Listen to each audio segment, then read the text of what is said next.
Salve, gente!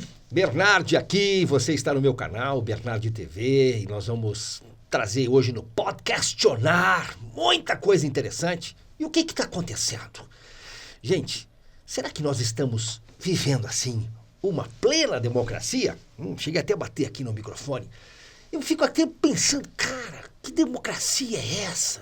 Ontem eu estava num debate na Com Brasil, uma TV comunitária, mas que pega no país inteiro, com um jornalista de esquerda. E ele deu uma entrevista para um telejornal espanhol, né, dizendo lá em 2018, né, que o Brasil ia escolher entre a democracia e a ditadura. Se elegesse Bolsonaro, seria instalada a ditadura. Você sabe que ele tem razão? Só que não é Bolsonaro que imprimiu essa espécie de ditadura que nós estamos vivendo. Mas que ditadura é essa? Bom, eu estou aqui como jornalista tendo que me cuidar daquilo que eu venho a falar. Às vezes eu me pego pensando coisas e fico me tolindo. Muito eu me pergunto, por que nós estamos vivendo isso? Onde nós, na linha do tempo da história do Brasil, nós permitimos que as nossas liberdades fossem tolhidas. Bom, o assunto é bacana, mas antes da gente começar, eu quero te fazer alguns pedidos. O meu Instagram é @BernardiTV, tudo junto. Bernardi, o meu sobrenome, TV, porque eu sou um homem de televisão, 37 anos. E também, você tem aí o meu Facebook, José Carlos Bernardi, vai ter o Facebook do meu entrevistado, que daqui a pouco vai dar o interesse para você. Nós temos também o meu Twitter, onde eu coloco o meu fígado ali. O Twitter também é Bernardi TV e as outras redes sociais, tudo Bernardi TV, e eu quero ter você comigo. Aproveite aqui no YouTube Bernardi TV, te inscreve no canal, já assina o sininho, tá? E fique ligado, porque a gente sempre tem novidades. Ainda mais agora, faltando 95 dias para a eleição, 95 dias para as eleições, nós vamos ter muita coisa, muitas discussões que a gente vai tratar. Vou trocar de câmera? Agora sim, eu quero apresentar o meu entrevistado. Esse cara ficou simplesmente 377 dias preso. Mas que crime que esse homem cometeu?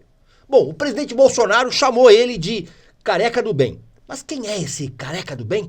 Eu quero que você conheça um pouco mais da história do Daniel Ativista, ou o querido Daniel Miguel. Se tem nome de anjo, Miguel, né? E se tem nome do cara que foi jogado na cova dos leões. Ele era um sátrapas na Bíblia. O que era isso? Uma espécie de governador dos governadores lá do Nabucodonosor na Bíblia antiga. Daniel, você foi jogado na cova dos leões, Daniel. O que você me conta? Como é que é essa tua história e esse ativismo todo? Boa noite, meu irmão. Tudo bom? Obrigado, Bernardo. Obrigado pelo convite. Bom, comecei desde cedo, né? Já militando a favor da vida, né? Com o movimento Pró-Vida, bem cedo, aos 13 anos de idade, já na Igreja Católica, né? Com o bispo Dom Manuel Pestana, na cidade de Anápolis, né? Quando eu cresci, me vi com vontade de ir para o Congresso, porque a pauta do aborto estava sendo muito discutida já em meados de 1990 no Congresso Nacional, né, a legalização do aborto no Brasil. Tive que ir para o Congresso lutar para que isso aí não acontecesse em nosso país. Fiz milhares de manifestações de lá para cá, né? Começamos os movimentos de direita em todo o país, com pautas conservadoras e tudo mais, né, até chegar o momento ali da minha prisão em 2020, né, em junho de 2020. No início da pandemia, você não só ficou em lockdown, como você ficou em prisão. Sim, me colocaram preso aí por defender um presidente... Esse é o teu crime. Defender um presidente eleito no voto, tá?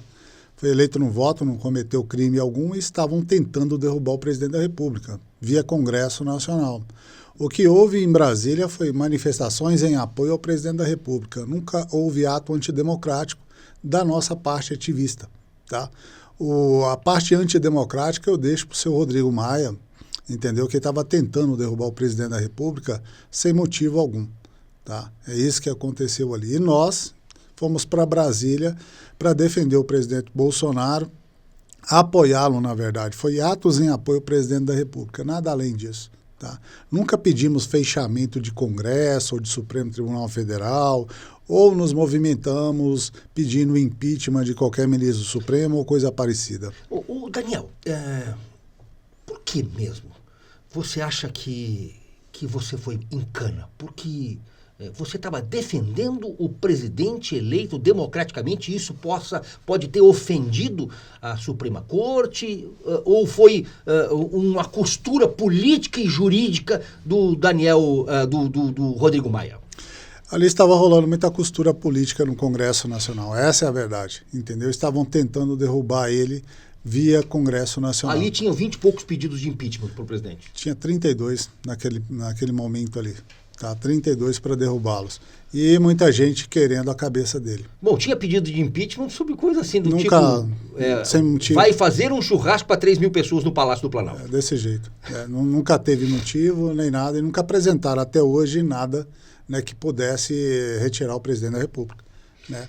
E como é que foi o teu encontro com o presidente Bolsonaro quando ele te carimbou com um apelido bacana, né? Careca do Bem. Bacana. Foi em Tem dois... careca skinhead aí, você lembra que os caras quebravam tudo, matavam sim. pessoas, né? Sim. Então, e você é o Careca do Bem, é isso? Sim. Eu sempre tive ali com o presidente Bolsonaro ali no Palácio da Alvorada, no Cercadinho. Comecei a fazer lives ali logo no início já do mandato dele, né?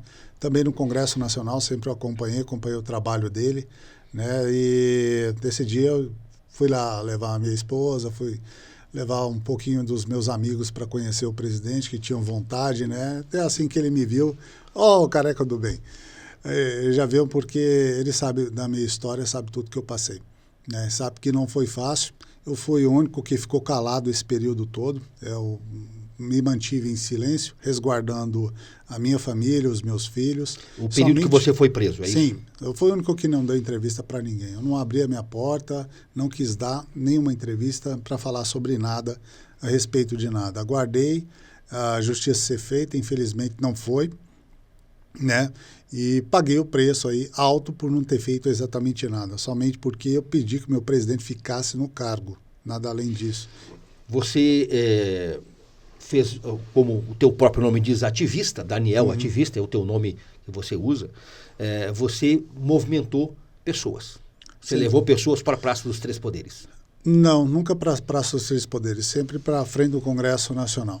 Tá? A Praça dos Três Poderes nunca fez parte de movimento qualquer meu. Esse é um fato que ninguém sabe. Isso aí foi essa movimentação foi que te levou a ser ferido para ir para a cadeia. Sim, a movimentação da Praça dos Três Poderes, lembrando melhor, movimentações na Praça dos Três Poderes foi em frente ao Palácio da Alvorada, nunca em frente ao Supremo, tá? Ali porque todo domingo o Bolsonaro estava com a gente, estava comigo, estava com toda a população ali. Todo domingo ele encerrava a tarde de domingo ao lado da população. Então nós íamos todos os domingos para a porta do Palácio do Planalto ali, saudar o presidente da República e ficar um pouquinho perto dele, dar total apoio a ele, ao mandato dele. Bom, essa experiência, que eu diria que não foi nada boa para você, né, dentro da cadeia, eu queria que você contasse um pouco esses dias de angústia. São 1 ano e 12 dias, é isso? 377 dias em cana. Bernardo, passei por tudo nessa vida, quando estava preso durante esse ano. Desde dificuldades a passar fome, entendeu? Dentro da cadeia? Passou fome? Em casa. Em casa. Em casa, quando porque criança? eu não poderia... Não, agora, preso. Eu PG, eu não podia trabalhar. Automaticamente não podia ganhar dinheiro. Automaticamente não podia cuidar dos meus filhos, tá? Minha família passou os piores absurdos do mundo. Meus filhos sofreram muito. Perdi até o apartamento que eu estava morando, fiquei sem condições de poder residir lá dentro. Foi vendido. Eu fiquei como indigente dentro do meu condomínio. Você tem noção do que é isso? Eu dormia embaixo de uma churrasqueira. Porque você estava preso, não podia sair, não podia o apartamento foi vendido, você não tinha para onde ir. Eu pedi a troca de endereço, porque já tinha um outro local para mim morar, e ninguém me dava uma resposta. Tá? E aí você tomava banho aonde? Comia o quê, Eu tomava Daniel? banho, você sabe como? No banheiro da sauna, no banheiro gelado, entendeu? No banho gelado, na sauna. ali. E às vezes eu comia, às vezes não. Quem me levava um prato de comida, eu comia, tá? 3 vezes por semana, 4 vezes por semana. Porque você estava com prisão domiciliar. Domiciliar, Mas você teve um tempo preso na Polícia Federal. Fiquei alguns dias, acho que 2 dias, 3 dias preso na Polícia Federal. Depois, tornozeleira eletrônica. Tornozeleira eletrônica e não poderia sair de dentro de casa, de dentro do meu condomínio. Não podia receber ninguém, falar com Isso ninguém. aí em qual cidade? Brasília. Em Brasília. Em Brasília. Peguei Covid, né? Solicitei minha ida ao médico, eu estava passando muito mal. Estava sufocando, morrendo praticamente afogado. Ninguém nunca me deu uma resposta. Quando ela veio 3 meses depois, autorização para ir no médico. Já teria morrido. Já teria morrido. Teve o Dr. Quinalha, que prontamente atendeu um pedido depois de muito tempo, que eu já estava péssimo, estava muito ruim. Esse médico foi lá, me cuidou, me tratou. Infelizmente, ele veio a óbito, entendeu? Se foi de mim que ele pegou o Covid, eu não sei. Mas tudo leva a crer que foi, entende? Esse médico foi lá com a maior boa vontade. E eu sei que essa prisão pode ter levado a óbito um médico. Você tem noção disso? Que coisa. E foi tudo que foi de ruim que eu poderia passar, eu passei.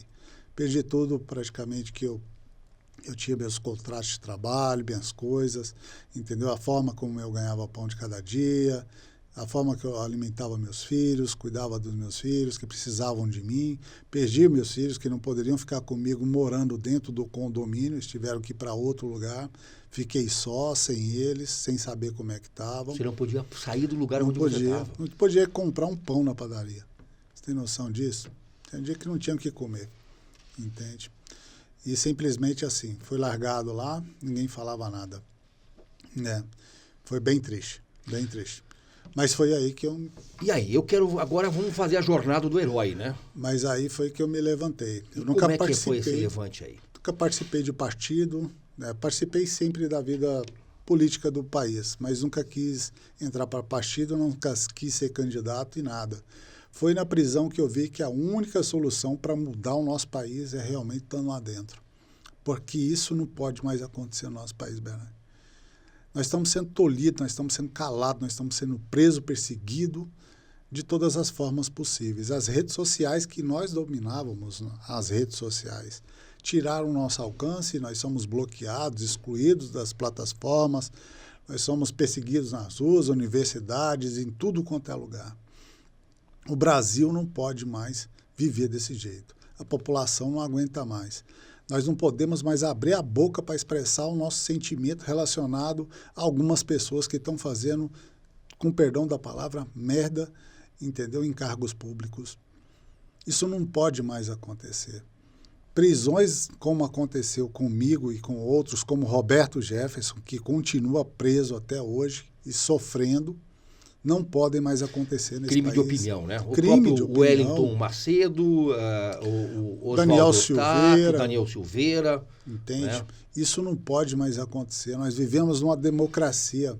O Brasil é um país livre, garantido pela Constituição Federal. Será que é livre? Porque eu abri aqui o nosso podcast. Nós não somos. Hoje nós não estamos. Esse jornalista de esquerda disse que se o Bolsonaro fosse eleito, lá ele estava em 2018, chama Sérgio Gomes. Se o Bolsonaro fosse eleito, nós entraríamos numa ditadura. Eu até acho que sim. Nós entramos numa ditadura, mas não numa ditadura do executivo. Nós estamos vivendo uma ditadura do judiciário. E que, no teu caso, teve uma ingerência do legislativo, que é aquele poder que representa o povo. Né? Será mesmo que nós estamos vivendo num país livre? Porque eu não estou vendo aí o artigo 5º. Por exemplo, você começou aqui falando da sua luta lá com relação à pró-vida, né? Contra o aborto. O que aconteceu em Santa Catarina foi uma atrocidade. De uma criança, no início da vida pública, da puberdade dela, ela tem um relacionamento, começa por aí, criança com 11 anos não faz sexo, meu irmão. Não faz sexo. Mas tem um relacionamento com outro menino, que é filho do padrasto, de 13 anos, ambos menores de idade. Não houve estupro, porque os dois se relacionaram, porque estavam namorandinho ali, né? E aí, a imprensa vem e traz uma fake news. Menina de 11 anos é estuprada e busca aborto 22 semanas de gravidez. Sendo que a lei permite o aborto de uma mãe que foi estuprada ou de um bebê que está anencéfalo até a 20ª semana. Quando eles chegam na justiça, já eram 22 semanas, já tinha passado 10% acima.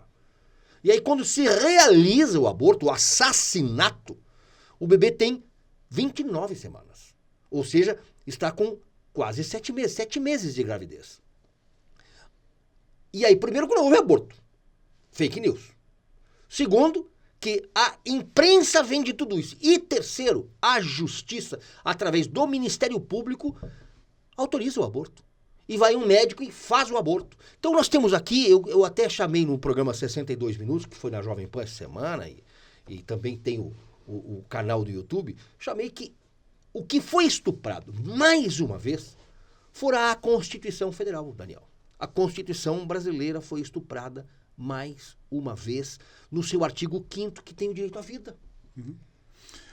Bom, eu vou te falar uma coisa, Bernardo. Eu não concordo com nada que está escrito ali relacionado ao aborto. Para mim, que você usar a palavra certa é a palavra que eu uso, é assassinato de criança, assassinato de bebê, né?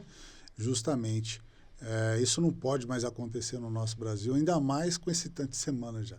22 semanas? Não, 29. 22 elas procuraram a justiça. 29 semanas. Com 29 semanas. Tem cérebro, tem coração, tem tudo formado.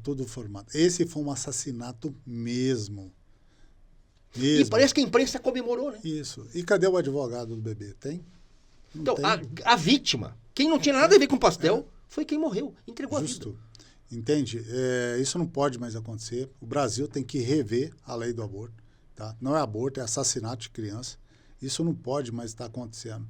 Tá? Agora, Daniel, a partir dessa lei aí, que nós temos que o aborto é legal no Brasil quando há um estupro e quando o bebê, nessas duas condições, se a mulher foi estuprada ou se o bebê, os médicos constatarem que o bebê está sendo com má formação cerebral.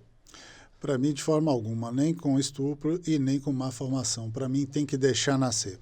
Se está ali é vida, Deus quis, é a força da vida que está lutando. Mas o que eu queria te trazer aqui, que nos governos Lula e Dilma, houve um relaxamento por parte do SUS, que as mulheres chegavam nos hospitais e só relatavam, fui estuprada, vai passar ali, faz uma sucção, interrompe a gravidez. Um nome bonitinho, interrupção da gestação. Na verdade, é aborto. Aborto.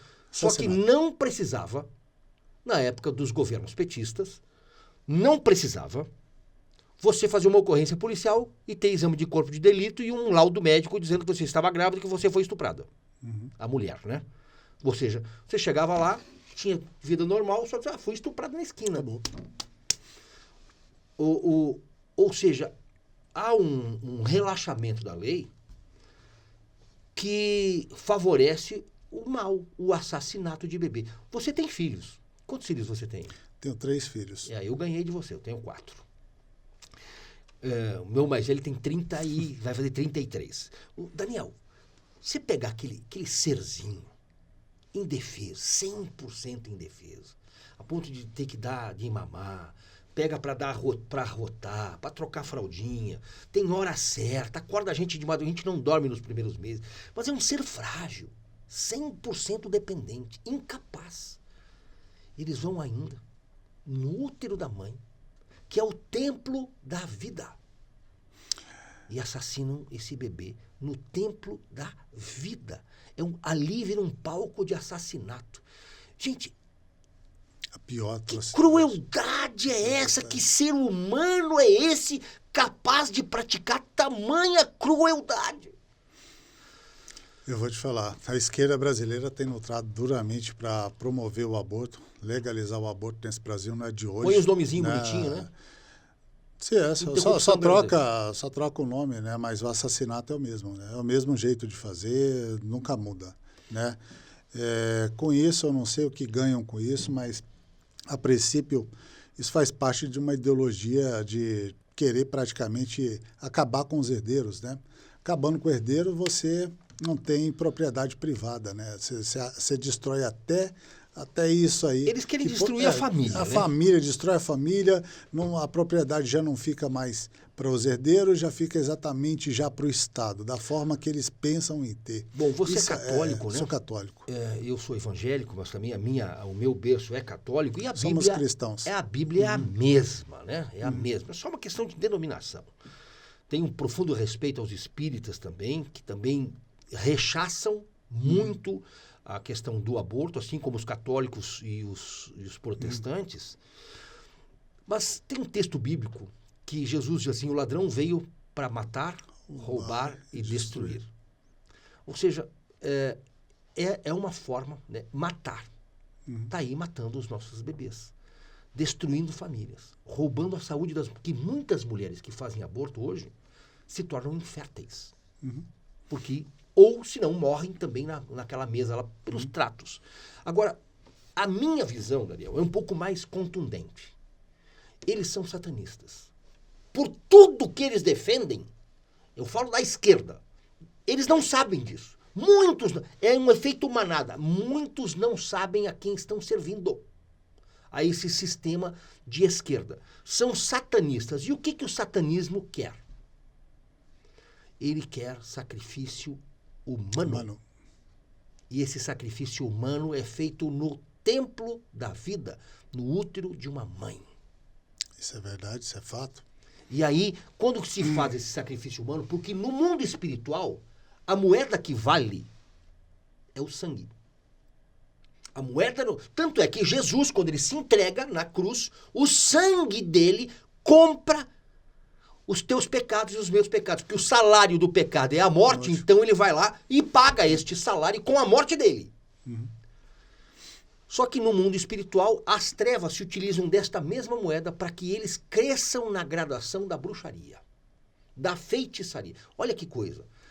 E o mundo da política é regado a isso. Assim como o mundo do futebol também, o mundo dos esportes, tem muita coisa pesada por trás que a gente não sabe, mas tem. Mas na política, infelizmente, a esquerda tem feito isso. E perceba que aonde o aborto acontece, há uma degradação social. Há uma degradação social. E nós precisamos combater isso. Daniel, nós precisamos combater isso. Enquanto cristãos católicos, cristãos evangélicos, cristãos espíritas, enquanto cidadão. Gente, é um ser que está ali. Hoje, Bernardo, eu vejo isso, a única forma de lidar com isso é via Congresso Nacional e mudança de lei. Revogação dessas leis que a esquerda flexibilizou via Congresso Nacional e nessa Constituição. Nós precisamos mudar isso urgente. Criminalizar o aborto de todas as formas possíveis, entendeu? E vamos precisar muito do apoio de todas as igrejas, tanto a católica, a evangélica e outras denominações que tiverem por aí. Assassinato de criança não pode mais ocorrer nesse país. Eu acho que nós temos que dar um basta nisso. Alguns países já deram um basta. O Brasil também precisa dar um basta nisso. Você pega países aí como a Argentina, onde houve a legalização do aborto. Hoje eles vivem uma epidemia de mulheres com problemas que estão ouvindo crianças ficar chorando sem ter o filho. Tem noção do que é isso? A mulher, quando ela aborta, muitas criam problemas psicológicos, psiquiátricos. Tem umas que não, mas boa parte sim. Você encontra mulheres em casa de amparo com vários problemas psicológicos hoje em dia. A Argentina está numa epidemia gigantesca, né, de mulheres com esse tipo de problema. No Brasil, se legalizar isso aqui, acabou, entende? O Brasil vai pagar um preço muito alto, porque eu sei que Deus cobra. Tá? Deus vai cobrar de mim, vai cobrar de outros que estão lá com a caneta na mão, entendeu? A responsabilidade por cada vida perdida, tá? Durante esses processos que nós estamos vivendo de aborto nesse país. Nós temos que livrar nossa nação dessa praga chamada aborto. Não dá mais para conviver com isso em nosso país. Uma criança dessa abortada pode ser um futuro presidente lá na frente, pode mudar o futuro dessa nação. Pode ser um empresário que, por exemplo, vai gerar milhões de emprego. Alguém que possa... Alguém que acha a cura do câncer. Do câncer, da AIDS, qualquer coisa que seja. A gente nunca sabe. E nós estamos desperdiçando cartucho. Mas, Daniel, isso era uma coisa que a gente não sabe nem estar aqui discutindo. Está na Constituição, Está na Constituição. Então, você percebe que nós somos um país que não tem lei. Que tem lei, a lei tem. O que não tem é justiça. O problema é que até na justiça tem gente que defende isso, né? Então, nós não temos justiça. Pois é. Cadê a nossa justiça? Sabe qual que é a nossa justiça? A nossa justiça é essa que coloca um cidadão que reúne algumas pessoas à frente do Congresso Nacional para defender um presidente eleito e o cidadão vai preso 377 dias. Essa é a justiça. Né? A nossa justiça é uma que pega um bandido que roubou bilhões, promoveu uma cleptocracia no país e vai dizer assim, olha, porque o roubo foi em Brasília, o senhor foi julgado em Curitiba, esse julgamento não vale. Ah, mas foi em Curitiba. Não, mas o roubo aconteceu no Palácio do Planalto. Não foi em Curitiba. Então, por quê? Foi no Palácio do Planalto e não em Curitiba. Este roubo não está valendo e o senhor está limpinho. Passa numa máquina de lavar, está lá, roupinha limpa, alva, pronto para concorrer à presidência da República. Isso é triste. O que nós podemos fazer? Daniel, eu defendo que a gente está na hora de nós fazermos uma nova Constituição. Eu acho que se o presidente Bolsonaro for reeleito, e eu acredito nisso e vou trabalhar para isso, pela reeleição do presidente Bolsonaro, de se convocar não uma Assembleia Constituinte, mas uma nova Constituição. Porque eu vou te dizer, eu acho que a Assembleia vai ter muitos seres viciados, assim como estavam lá em 1988, 87 e 86, quando foram eleitos os constitucionais, né, os deputados federais. Nós precisamos pegar gente que entenda. Pega um Ives Gandara Martins, tem vários juristas bons que não tem nem tanto lá, nem tanto cá, mas que tem e nós precisamos passar por uma reforma jurídica, uma reforma judicial. O sistema judiciário brasileiro está viciado. Porque aqui no Brasil nós temos um expediente jurídico, que existe lei que pega e lei que não pega. Olha que absurdo. Como assim? Lei que pega e lei que não pega.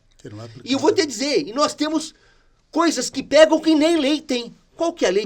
Por favor, eu sou jornalista, eu queria que você me dissesse qual que é a lei que prevê fake news. Me diga o número dessa lei. Não existe. Então, mas como é que temos um processo? Pois é. Como é que jornalistas são presos? Como é que o presidente tem que responder a um inquérito por fake news? Que lei é essa? É uma lei fake. Que não existe. Então eu chamei de fake juice. Fake justiça, né? Uma justiça fake. Não existe lei de fake news na Constituição Federal. Então, por isso, não pode ser julgado ninguém por mal. Em compensação, nós temos uma lei contra o aborto e está aí. E está sendo julgado. Eu acredito piamente no que você fala, eu também penso da mesma forma. A Constituinte de 1988, essa Constituição, ela já caiu em desuso. Não serve mais. Os tempos mudaram, entende? As coisas mudaram. Hoje em dia o Brasil é um país totalmente diferente, que pensa bem diferente, entendeu? Relacionado a muita coisa. O povo está mais esclarecido do que o povo daquela época, entende? Hoje em dia se sabe muito mais de política e das coisas que estão acontecendo. Por isso nós precisamos da Constituição nova, enxuta para os dias de hoje, para as coisas que estão acontecendo hoje, para as atrocidades que vêm acontecendo hoje. A Constituição americana data dos anos de 1776. É bem antiga. E tem, me parece, 9 artigos. É bem enxuta. Né? E aí tem algumas emendas, não são muitas. Né? E nós, historicamente no Brasil, nós temos uma Constituição a cada 33 anos. A nossa Constituição Federal de 88 completa agora, no dia 8 de agosto, 34 anos. 34. Então, o prazo de validade, historicamente, já se esgotou. E está na hora de nós reconstruirmos o país. Né? Até porque, se nós olharmos, a Constituição fora feita ali nos anos 80, após o regime militar. Que nós não tivemos problema no país. Tinha crise do petróleo, mas o país estava bem. Houve um desenvolvimento, não teve baderna. O que está escrito na nossa bandeira, ordem e progresso, foi mantido. Hoje, com a esquerda no poder, esse ordem e progresso foi rasgado, né? A bandeira foi queimada. E aí a Constituição de 88 foi escrita pelos constituintes muito mais de esquerda. Sim. A propósito, Nelson Jobim, que foi o relator, era o Bernardo Cabral, o presidente, me parece, e o relator Nelson Jobim, diz assim, teve artigos da Constituição que não foi colocado. Não foi colocado. Não foram colocados em plenário para votação. Ou seja, passou, mas não foi votado. E eles se reservam no direito de não falar. Olha só, a Constituição construída em cima de uma fraude. Então, se a gente olhar detidamente para essa Constituição, foi feita por um Brasil que se esperava por aqueles constituintes que o país seria parlamentarista. E em 1993, no dia 23 de outubro, teve um plebiscito. Sim. E 74% dos brasileiros escolheram o presidencialismo. Tinha ali presidencialismo, parlamentarismo e monarquia. Eram os 3 regimes que estavam postos sobre a mesa. 2/3 da população, 2/4 escolheram 3/4 escolheram o presidencialismo. Isso. Só que aí vem os ministros do STF falando, semipresidencialismo. Não existe. Gente, eles são os guardiões desta Constituição. E se o primeiro artigo da Constituição fala todo o poder emana do povo, o que foi que o povo escolheu lá em 23 de outubro de 1993? Não está sendo respeitado, né, Bernardo? A verdade é essa. A liberação das armas, em 5 de outubro de 2005. 63,19% dos eleitores, 59 milhões de brasileiros votaram pela liberação da venda de armas. E o que aconteceu no ano seguinte com o Lula no poder? Recolheu a arma da população. Recolheu tudo. Né? Então, infelizmente, o Brasil se perdeu nessa história. Tá? As pessoas não deveriam ter entregado... Desculpa, bati aqui. Tranquilo. Não poderia também ter entregado as armas e vendido, né, a preço de banana, né, bons revólveres, boas coisas. Eu lembro disso aí, todo mundo entregando uma arma na Polícia Federal, né, achando que estava fazendo uma boa coisa. Trocava por R$100. Trocamos a nossa liberdade ali por R$100. Era a nossa liberdade que estava sendo trocada, não era a arma. Né? Esse é um problema sério. Graças a Deus, hoje está melhorando. Né? O Brasil está se armando de novo, aumentou o número de CACs, as pessoas estão comprando com mais facilidade, né, sua arma de fogo para proteção da sua família, nada mais além do que isso, ou para praticar simplesmente o esporte. Né? Isso está gerando o quê? O número de homicídios no nosso Brasil despencou. Né, com o número de venda de armas. Antigamente nós tínhamos 60 milhões de mortes. 65 mil assassinatos ao ano. Né, agora está... 20. É o 20. Poxa vida, olha a diferença com a legalização. 1/3. É muita coisa. Nós temos que liberar geral. Voltar a comprar arma ali, por exemplo, na Riachuelo. Né? No mapping, lembra? Porque não tem mais a mesbla, né? Então... No mapping, nós temos que voltar a comprar armas de novo. Quando eu estive nos Estados Unidos, eu vi um paredão no Walmart. Um paredão cheio de armas. Ou seja, os americanos têm arma. Em 1941, quando o exército japonês atingiu Pearl Harbor, teve um general japonês que disse assim, nós não conseguimos entrar em território americano porque o exército do povo civil era muito tudo grande. Armado. Tudo armado. Tudo armado. Desde da Guerra Civil dos Estados Unidos, todo mundo tem armas, não desgrudou da sua arma. No Brasil foi o contrário. O Brasil pode ser que tenha que passar por um processo parecido para que se chegue à sua total liberdade. Agora, parece uma dicotomia, uma incoerência. Como que o presidente Bolsonaro aprova o armamento da população e ele sofreu um atentado contra a vida? Isso sempre parte deles, né? Nunca de nós, né? Sempre parte da esquerda, né? Nunca da direita. Você não vê a direita fazendo isso. Por mais que aquele cara roubou, por mais que o Lula meteu a mão, isso levou o país ao caos, ninguém nunca tentou contra a vida dele. Nós nunca tentamos contra a vida de ninguém, de nenhum político, não só a dele, de nenhum ministro do Supremo, de nenhum parlamentar do Congresso. Simplesmente não jogamos futebol com a cabeça do Lula, né? Nunca fizemos nada contra ninguém. E nós é que não prestamos. Né? Para eles. Né? E eles defendem bandidos. Sim. O Lula defende o cara que rouba o celular. Vou te falar uma coisa. Com os amigos. O artigo que foi utilizado para soltar o André do rap naquele período, Sim. eu utilizei para me soltar. Valeu para soltar o André do Rap, mas não valeu para minha prisão. Não valeu para me soltar. Ou seja, vale para uns, mas não vale para outros. Você tem noção disso? É. O Daniel, vamos aqui pensar no futuro. Vamos. No passado, Daniel, eu tenho 37 anos de jornalismo, eu nunca pensei em ir para a política. E eu sempre vi assim, as pessoas boas se afastando de política. Fala, pô, você deveria concorrer. Sabe, você deveria ser o prefeito da cidade, da sua cidade, o vereador. O cara, que eu vou me meter nisso? Eu tenho um nome a zelar. Eu ouvi isso muitas vezes. Pô, você, cara, vocês dariam um baita num prefeito, um deputado brilhante. Que? Fugir disso. Eu lembro um dia que eu estava aqui em São Paulo, conversei com um cidadão, professor de história de uma cidade do interior do estado. E ele chorou. Olha, eu sou professor de história. E como eu tinha muita credibilidade na comunidade, me convidaram para eu concorrer a vice-prefeito. E eu caí na asneira de colocar o meu nome à disposição. Fui ser vice-prefeito. Isso faz alguns anos isso. E o prefeito tirou férias. E ele assumiu, e a prefeitura preparou uma revistinha lá sobre feitos do prefeito. E ele foi quem ele assinou o empenho lá do pagamento da revistinha.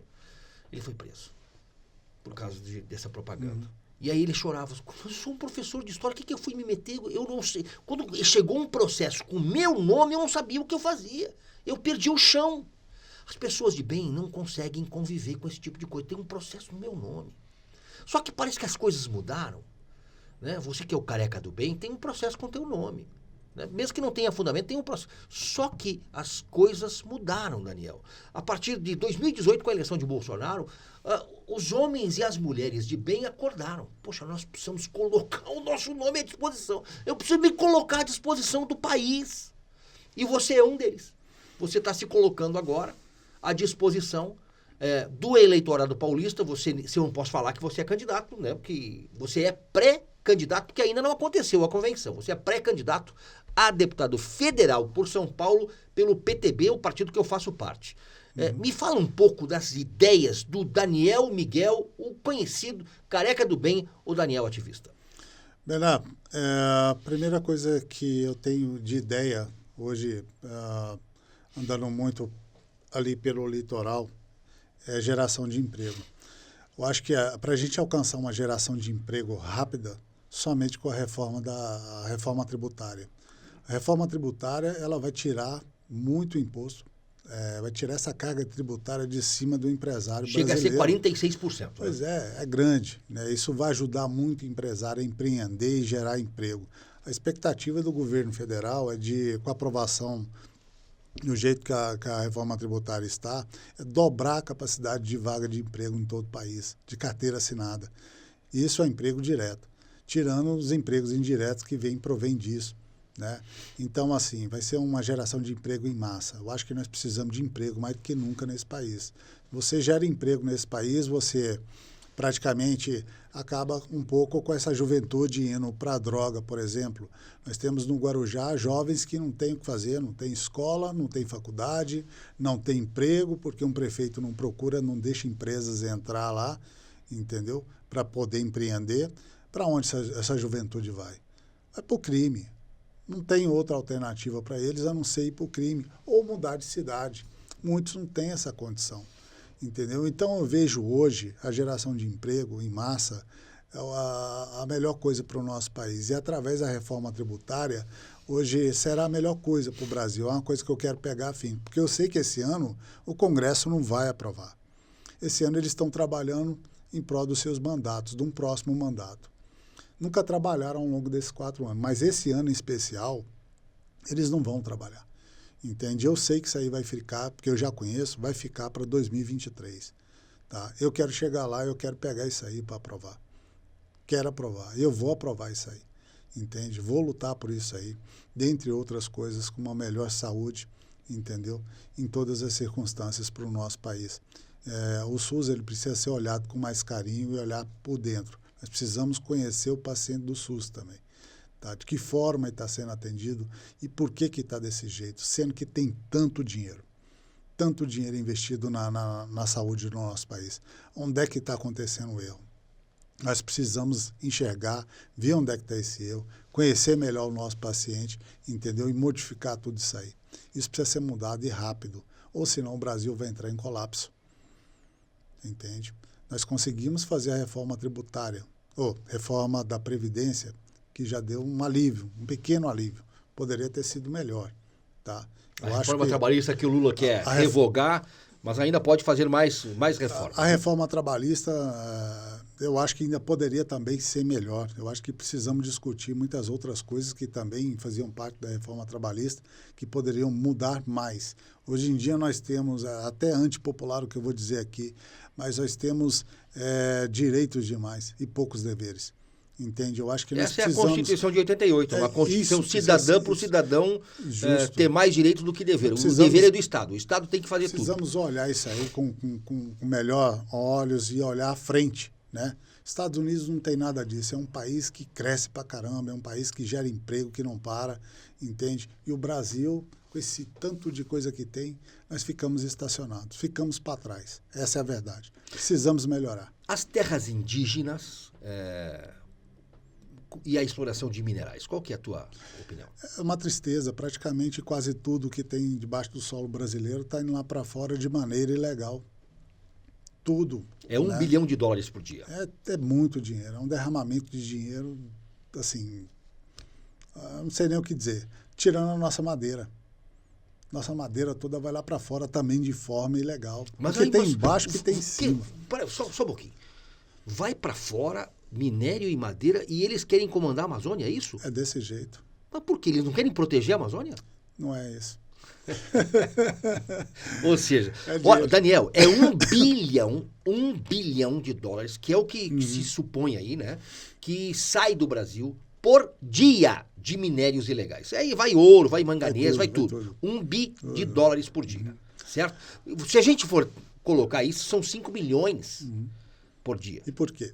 De reais. O governo do PT loteou praticamente a Amazônia toda, entregou a Amazônia para ONGs, para tudo quanto é coisa, entendeu? E sai através dessas ONGs, sai através de todas as formas possíveis o que o PT fez. São milhares de ONGs. Milhares. De gente que vai para a Amazônia dizendo que vai proteger a floresta, ao contrário. Está extorquindo e está tirando todo o dinheiro, né? Todas as riquezas do povo brasileiro. Desde a época do Império já era assim, né? Mas... melhoraram o modo operante para eles, entendeu? E hoje nós continuamos sendo saqueados, como você mesmo disse, 1 bilhão por dia. O Daniel, eu vi um artigo dizendo que o Brasil, só em nióbio, nós temos 98% né, do nióbio do planeta. Sim. Os outros 2% estão no Canadá. Mas em nióbio nós teríamos cerca de 300 trilhões de dólares. País mais rico do mundo, não é? Só em nióbio, meu irmão. Só em nióbio. Não estamos falando de agricultura, não estamos falando de manganês, de ferro. 300 trilhões de dólares são 3 PIBs mundiais. Tá? O planeta todo gera 100 trilhões de dólares ano. Aí você pensa, desde a América do Norte, Canadá, Alemanha, China, Rússia, Brasil, 100 trilhões de dólares. Mas só de nióbio nós temos 300 tri. Então, meu irmão, quando eu olho para o governo Bolsonaro, que em 3 anos estendeu 17 mil quilômetros de trilho de trem Brasil adentro, eu vejo que Bolsonaro tem um olhar com esse ministro que ele tinha, Tarcísio Gomes de Freitas, que vem como nosso próximo governador, se Deus quiser e o eleitorado paulista eleger, tem um olhar de um país desenvolvido. Pelo desenvolvimento. Claro que o Bolsonaro passou por tudo que é tipo de oposição, né? Tem uma oposição burra e uma oposição destrutiva, porque ela obstrui tudo. O Randolph Rodrigues, qualquer coisa corre para as barras da toga, pedindo que se pare. Por exemplo, o PSB, me parece, que é o partido... hoje do ex-governador Geraldo Alckmin, que compõe a chapa do Lula, o PSB foi quem pediu que o Exército, que os polícias, as forças militares, polícia militar, enfim, não subissem o morro no Rio de Janeiro por causa do Covid. Nem helicóptero pode sobrevoar. Ou seja, os partidos de esquerda defendem o crime. E aí, quando morre um indigenista e um jornalista inglês na Amazônia, eles querem que milimetricamente a Amazônia seja vigiada. Mas o morro pode ficar onde tem tráfico, onde tem morte de inocentes, crianças sendo baleadas na cabeça. Lá pode ficar. A Amazônia é que tem que ser vigiada. É desse jeito. Foi interessante você falar de nióbio, né? Eu acredito que o nióbio vai ter uma valorização gigantesca. Hoje está em estudo, né, no Ministério da Ciência e Tecnologia, a bateria de nióbio e grafeno. Que é o caminho da humanidade. Sim. Né? Você imagina quando isso sair. A Tesla, o Elon Musk está de olho. Vai colocar nos carros dele. E o presidente Bolsonaro tem falado que a indústria, nós temos que manufaturar. Porque o bem manufaturado tem um valor agregado muito maior do que a commodity. E nós temos a commodity aqui, mas precisamos manufaturar. Aí você imagina o desespero de vários países. Porque quem é que tem nióbio e grafeno? Nós outros que temos. Só nós. Isso aí, eles vão ficar loucos. Porque a maioria deles que sobrevive de petróleo, dessas outras coisas, que é um bem que vai acabar, entendeu? Vão ficar todo mundo dependendo do Brasil para fazer bateria. Essa é a verdade. Vão ficar todo mundo na mão do nosso país, entendeu? O grande crime do Bolsonaro foi fechar a torneira da corrupção? Graças a Deus. Esse é o crime dele, né? Porque está aí a harmonia entre os três poderes não está tão harmônica assim, porque Bolsonaro não joga o jogo do sistema. Se jogasse o jogo do sistema, estaria tudo em harmonia. Né? Mas esse sistema tem que ser vencido. E como deputado federal, você acha que pode contribuir de que forma? Caso você venha vencer as eleições, hoje você é pré-candidato. Sim, hoje a melhor forma possível hoje é pegar tudo aquilo que o governo está precisando que seja aprovado para o desenvolvimento do nosso país. Que eu te disse, a reforma tributária e tal. Destravar tudo, né? Poderemos mexer, sim, nessa Constituição, uma Constituição nova, eu acho que é uma boa para o nosso país. Tá? Podemos começar uma discussão. Não vai ser fácil, você sabe que não vai ser fácil. Muita gente não vai querer, mas a gente precisa começar a mexer. Tá? Precisamos pensar realmente numa reforma do judiciário. Isso aí é mais do que uma obrigação para o próximo mandato, porque o país não pode mais continuar desse jeito, sofrendo desse jeito. Isso não é inadmissível, tá? Um presidente não conseguir governar. Tá? É inadmissível pessoas estar sendo presa, calada, oprimida nesse país por simplesmente manifestar sua opinião. O Daniel, como é que as pessoas te acham? Como é que na rede social, o teu contato, como é que as pessoas te acham? Eu não estou encerrando o programa, calma, gente. Pessoal, todo mundo segue lá, Daniel Ativista, todas as redes sociais. Daniel Ativista. Daniel Ativista. Tá só o Instagram que tem Daniel Ativista Oficial, mas o restante tudo Daniel Ativista, tá? Vocês vão encontrar lá. Eu só perguntei isso para a gente porque eu queria chamar a atenção que a gente não pode perder contato com esse tipo de gente, de pessoas assim que tem essa capacidade de colocar a vida, a sua própria vida, em favor da pátria. E o Daniel tem, né? É um desses guerreiros. Olha, e eu queria que você aí desse o like. Importante isso, cara. Se você está no YouTube, like. Se você está no Facebook, like, por favor, porque isso o algoritmo entende que o conteúdo que a gente está colocando para você é bacana. Te inscreve no canal também. Isso é importante porque você vai acompanhar o meu trabalho. E eu queria agora falar um pouquinho de mim, se me permite, Daniel. Vou falar também, e quero que você venha contribuir aqui. Eu tenho 37 anos de jornalismo, comecei minha carreira no Rio Grande do Sul, cheguei em São Paulo praticamente 30 anos atrás, e por muitos anos eu trabalhei na TV Globo do Rio Grande do Sul, aqui em São Paulo, fui repórter do SBT, no Aqui Agora, fui apresentador no SBT, fui o primeiro repórter do SBT na Antártida, conheci o continente antártico, fiz uma reportagem sobre a influência do clima na Antártida aqui no Hemisfério Sul. Depois eu fui para a Rede TV, TV Manchete, enfim, e na Assembleia Legislativa do Estado de São Paulo, Daniel, eu dirigi a TV da Alesp por praticamente 10 anos. E fui assessor especial parlamentar de vários deputados, chefe de gabinete de deputado. E aí, meu irmão, eu conheci a Assembleia Legislativa do Estado de São Paulo. Eu sei dos porões da Alesp, Daniel. E eu sei, você que está me acompanhando, presta atenção no que eu vou te falar. O PT, Partido da Tornozeleira, está na primeira secretaria da Assembleia Legislativa do Estado de São Paulo desde 1984 com José Dirceu. Até hoje, Zé Dirceu comanda parte da Alesp. Só a primeira secretaria tem 240 cargos com salariões. E quem são os empregados desses 240 cargos? Ex-deputados do PT que perderam a eleição. Ex-prefeitos do PT que perderam a eleição.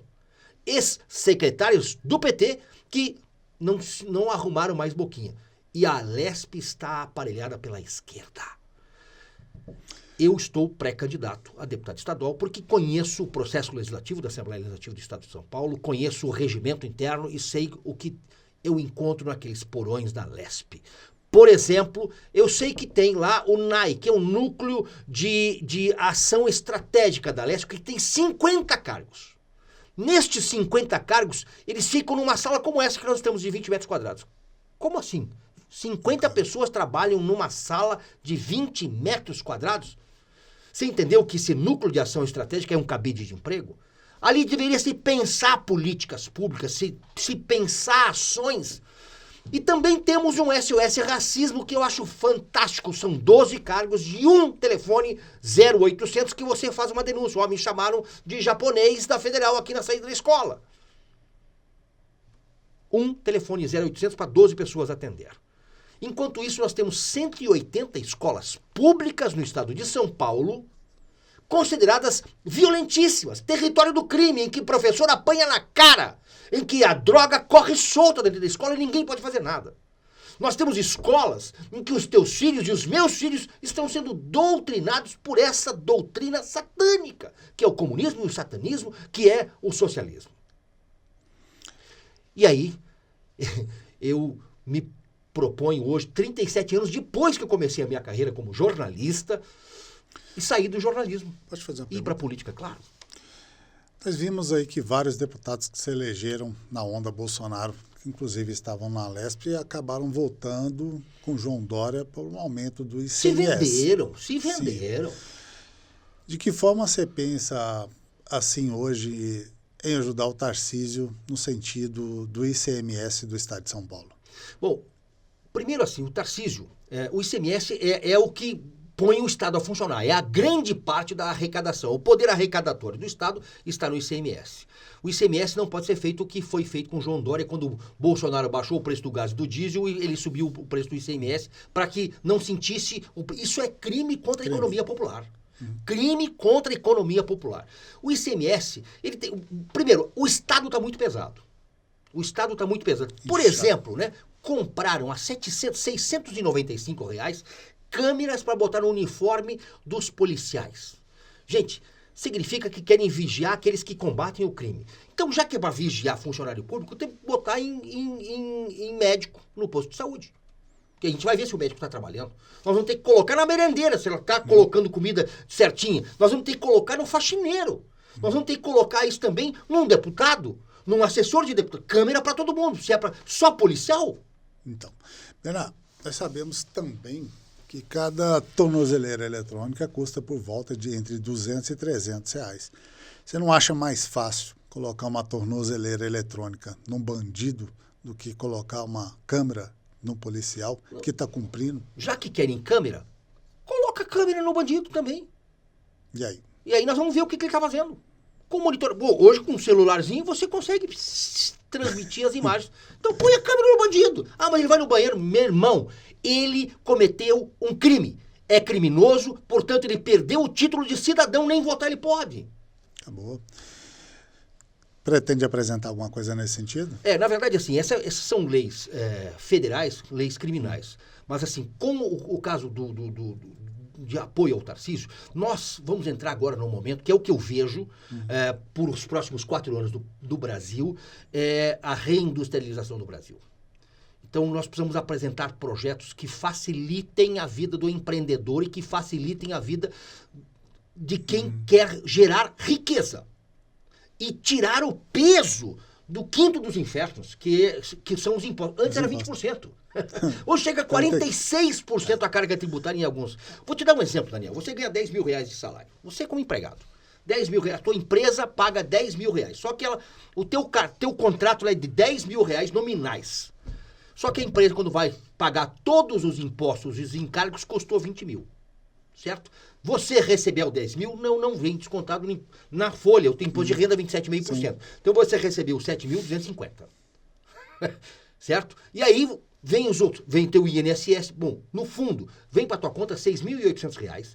E aí quando você comprar arroz, pagar o celular, que é 33% de ICMS, você pagou a luz, pagou a água, com tudo com ICMS, comprou remédio, comprou caderno para os teus filhos, você trocou de óculos, botou gasolina no teu carro, o que sobrou de dinheiro mesmo na tua conta? R$2.800, sendo que da empresa que te contratou saiu 20.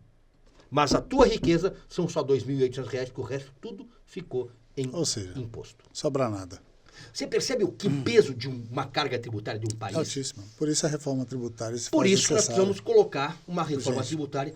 E no caso do Estado de São Paulo, eu acho que nós precisamos investir muito no ensino técnico. Por quê? Porque nós somos, o Brasil é a locomotiva do país. E o cara que estendeu o trilho de trem para tudo que é lado, sabe pilotar a locomotiva. Que chama-se Tarcísio Gomes de Freitas. Não é estender o trilho de trem, pô, tem que pilotar uma locomotiva. E a locomotiva é o Estado de São Paulo, caramba. E aí eu percebo que a gente precisa ter ensino técnico, porque as universidades com FIES, lá em cima, você teve muita gente nas universidades com ensino péssimo. Tanto é que o presidente Bolsonaro teve que anistiar 1 milhão de estudantes que não conseguiram pagar o FIES, que foi um fiasco. Foi um fiasco. O FIES foi um fiasco, que colocou muita gente na universidade e saiu todo mundo despreparado e devendo. E o ensino técnico, nós temos o Centro Paula Souza, que tem uma excelência. Nós precisamos preparar essa juventude. Minha filha estuda no Centro Paula Souza. Preparar para o ensino técnico. Não adianta você ter um monte de gente formada que ninguém sabe fazer nada e ninguém que vai colocar a mão na massa. E assim, as indústrias precisam. O Senai é fantástico em termos de escolas, mas nós temos hoje 11 milhões de brasileiros desempregados, valor nominal. Sabia que 7 milhões de vagas estão abertas hoje, mas não tem gente capacitada? Não tem capacidade. Nada. É terrível. Se você hoje vai no estado de São Paulo, você procura lá, vai ter vaga que não acaba mais de emprego. Mas só que não tem quem vá operar. Não tem. Então o empresário vai comprar uma máquina e não tem quem opere. Então nós precisamos mexer nessas coisas estruturais. E eu, dentro da Assembleia Legislativa, se caso o povo paulista me escolher como deputado, eu quero propor, primeira coisa, a CPI da picadinha, do Calcinha Vac. A CPI da Calcinha Vac, eu quero descobrir o que tem naqueles contratos feitos antes do pandemônio. Eu tenho que cuidar a Calcinha Vac, eu tô com uma pulga atrás da minha orelha. Alguma coisa tem aí por trás. E eu vou querer, já que o João Dória não tem mais imunidade, né? Senta aqui, explica que nesta CPI que contratos são esses, que efetividade, que reações adversas tinha essa sua Calcinha Vac. Então, sabe, são coisas que precisam ser esclarecidas ao povo paulista e, quiçá, do mundo todo. Além disso, eu quero colocar, eu falei do 0800 Free aí, que é o telefone do SOS Racismo, eu falei da educação. Eu quero um SOS Educação, para você denunciar a ideologia de gênero na sua sala de aula, denunciar a ideologização dos alunos. Eu sofri isso dentro da minha casa. Minhas filhas foram esquerdizadas por professores. Isso não pode. Olha, quer ensinar ideologia? Sem problema nenhum, mas ensina o que é direita e o que é esquerda. Entendeu? Ah, você tem tendência à esquerda, então você vai fazer um trabalho defendendo a direita. Ah, você é mais direitista, então você vai pensar agora por que o aborto é bom. Então, porque eu tenho que dar instrumentos para o jovem pensar. Não é eu formatar a cabeça, botar o jovem dentro de uma forma daquilo que eu penso. Não. Eu tenho que dar os elementos para ele pensar e tirar conclusões. Porque essa é a minha formação jornalística. Eu não entregava uma informação pronta. Eu entregava dados, ouvindo todos os lados, e o meu espectador vai julgar se é isso ou se é aquilo. A mesma coisa na educação. Sem falar que até matemática, que é uma ciência exata, já tem a matemática dos negros. Sim. Eu acho que nós precisamos, primeiramente, mudar, né, o sistema de ensino brasileiro, tirar esse sistema de ensino Paulo Freire, que estragou toda uma juventude, né, acabou com o jovem no Brasil. Hoje termina o 2º grau, não sabe ler, não sabe escrever, não sabe interpretar analfabeto funcional. Analfabeto funcional. As equações básicas de matemática não sabe fazer na quarta série. Nós tivemos em Brasília o simpósio da Escola Civil Militar, há uns anos atrás, 2019, se eu não me engano, ali com o Eduardo Bolsonaro, o capitão Davi, a gente falou sobre escola civil-militar. Mas, ao mesmo tempo, foi apresentado também um novo modelo de ensino, no modelo de ensino de Singapura. Tá? O modelo de ensino de Singapura é o modelo que toda criança aprende muito rápido, tem as melhores notas do mundo, né? Só que ela tem um mais. Porque é um modelo que além delas aprenderem rápido, elas são felizes. Né? Nós temos também um modelo de ensino também da Coreia do Sul, que também é 100, né? Mas ela não tem um mais. O método de Singapura é o melhor método hoje. Eu acho que a gente tem que olhar com mais carinho para esse método. Com as experiências que deram certo. Sim, né? que deram certo. E vários países estão pegando, estão levando, porque tem funcionado. O Brasil tem que sair dessa. Sim. Né? O que você acha que você pode contribuir para a educação? Eu acho que nós temos que ser muito propositivos. Nós temos que ser muito propositivos. Não podemos deixar a oportunidade de mudar o Brasil, já que hoje nós, povo, acordamos. Porque por muito tempo nós terceirizamos a educação dos nossos filhos, nós terceirizamos os problemas para que os outros resolvessem, para aqueles que gostavam de política, para aqueles que não se importavam em ter um nome sujo por um processo judicial, nós terceirizamos. Está na hora de nós assumirmos a nossa brasilidade, que somos filhos dessa pátria mãe gentil. Daniel, muito obrigado.